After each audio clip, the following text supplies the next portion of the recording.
പഹൽഗാം ഭീകരാക്രമണത്തിലെ മുഖ്യ സൂത്രധാരനെ ഏറ്റുമുട്ടലിൽ വധിച്ച് സൈന്യം. ശ്രീനഗറിലെ ദാര മേഖലയിലുണ്ടായ ഏറ്റുമുട്ടലിൽ മൂസ ഫൗജി അടക്കം 3 ലഷ്കർ-ഇ-തൊയ്ബ ഭീകരരെയാണ് വധിച്ചത്.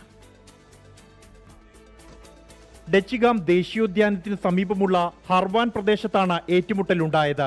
കൊല്ലപ്പെട്ട ഭീകരരിൽ ഒരാൾ പഹൽഗാം ഭീകരാക്രമണത്തിന്റെ മുഖ്യ സൂത്രധാരനായ മൂസ ഫൗജി എന്ന് അറിയപ്പെടുന്ന സുലൈമാൻ ആണെന്ന് ജമ്മു കശ്മീർ പോലീസ് സ്ഥിരീകരിച്ചു. പ്രദേശത്ത് 3 ലഷ്കർ ഭീകരവാദികൾ ഒളിച്ചിരിക്കുന്നുണ്ട് എന്ന വിവരം ആട്ടിടയന്മാരിൽ നിന്നാണ് സുരക്ഷാ സേനയ്ക്ക് ലഭിച്ചത്. തുടർന്ന് പ്രദേശത്തെ സിഗ്നലുകൾ ഉൾപ്പെടെ പരിശോധിച്ച് ഭീകരരുടെ സാന്നിധ്യം സൈന്യം ഉറപ്പാക്കി. തുടർന്നാണ് ഓപ്പറേഷൻ മഹാദേവ് എന്ന ഭീകരവിരുദ്ധ നീക്കത്തിന് രൂപം നൽകിയത്. പ്രദേശം വളഞ്ഞ് തെരച്ചിൽ നടത്തുന്നതിനിടെയുണ്ടായ ഏറ്റുമുട്ടലിലാണ് 3 ഭീകരരെ സുരക്ഷാ സേന വധിച്ചത്.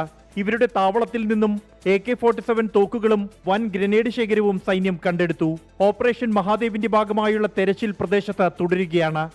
24 ഡൽഹി.